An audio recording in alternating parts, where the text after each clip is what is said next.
Santapan Harian Senin 20 Juni 2022.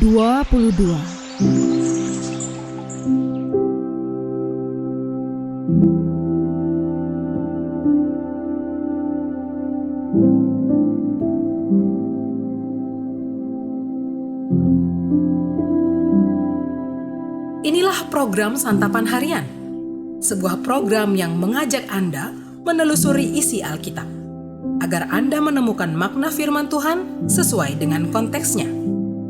Santapan Harian tertuju bagi Anda yang ingin memiliki kehidupan rohani yang segar, kuat, dan sigap.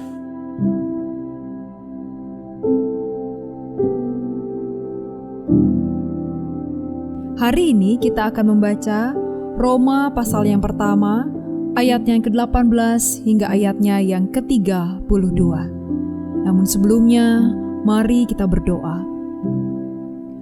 Engkau menorehkan kasih-Mu yang agung di hati kami, dan hati kami saat ini begitu rindu dengan kisah kasih-Mu di dalam sabda-Mu. Di dalam kebenaran sabda-Mu ya Kristus, kami berteduh. Amin. Roma 1 ayat 18-32.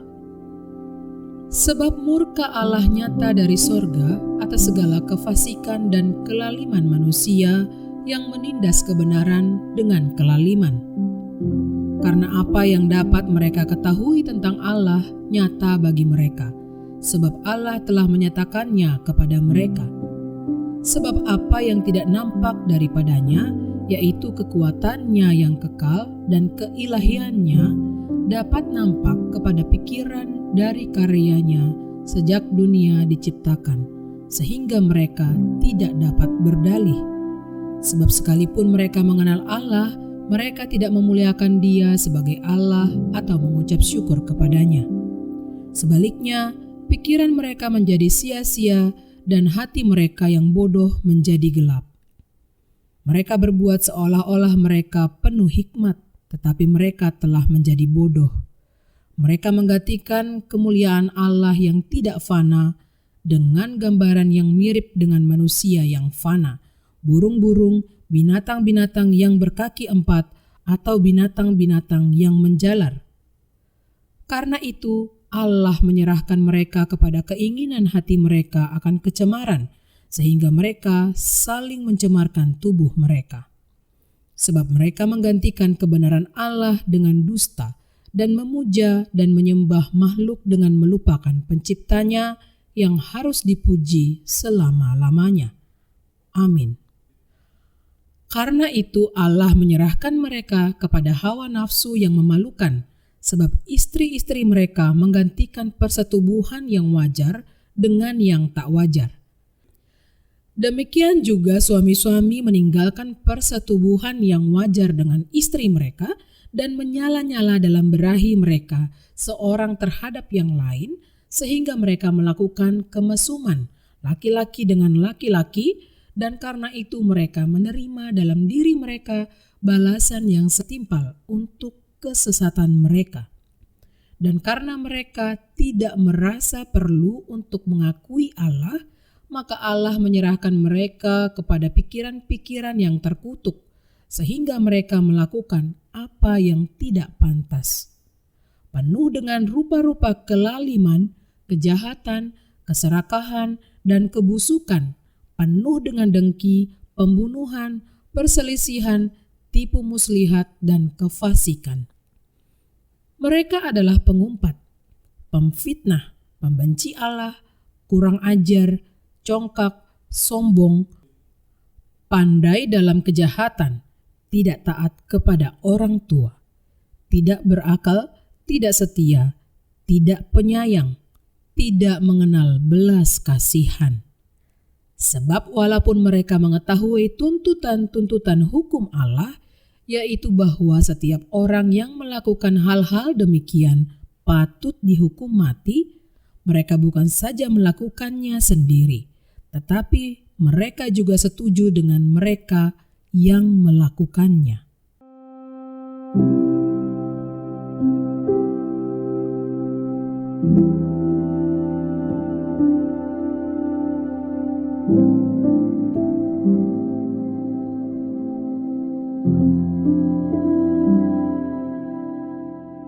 Sahabat santapan harian, sekalipun manusia sudah jatuh ke dalam dosa, jauh di dalam dirinya manusia sadar Allah itu ada.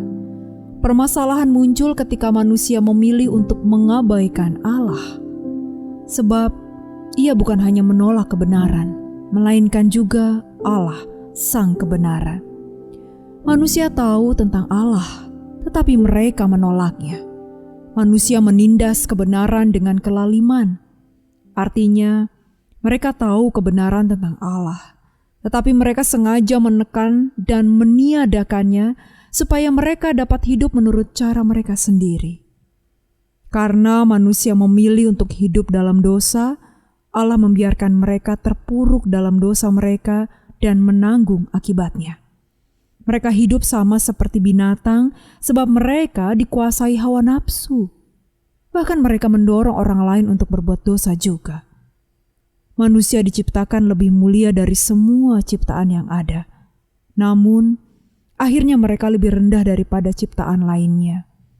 Sekalipun pada akhirnya mereka merasakan penderitaan akibat dosa, mereka tetap tidak mau bertobat, sehingga mereka tidak bisa lagi membedakan mana yang baik dan mana yang tidak baik. Betapa menderitanya mereka yang menolak Allah dan betapa mengerikannya konsekuensi yang ditanggung. Karena itu, tidak mengherankan jika mereka yang jahat akan semakin jahat. Hidup mereka tersesat sejak mereka menolak kebenaran yang sejati itu. Lalu, bagaimana dengan kita sendiri? Ketika kebenaran datang menyapa, bagaimana reaksi kita? Apakah kita marah dan merasa diri ini benar? Ataukah kita dengan rendah hati menerima teguran itu dan kembali melakukan kebenaran? Mungkin teguran itu datang dari firman Tuhan yang kita baca atau dari orang-orang di sekitar kita. Mari kita belajar meresponnya dengan benar. Evaluasilah diri kita. Jika hidup kita memang telah menyimpang dari Tuhan, akuilah di hadapannya dan berubahlah. Dalam perjalanan mengikut Tuhan, mari kita terus memohon belas kasihan dan pertolongannya untuk menjaga hati kita supaya senantiasa berkenan kepada Allah, Sang Kebenaran.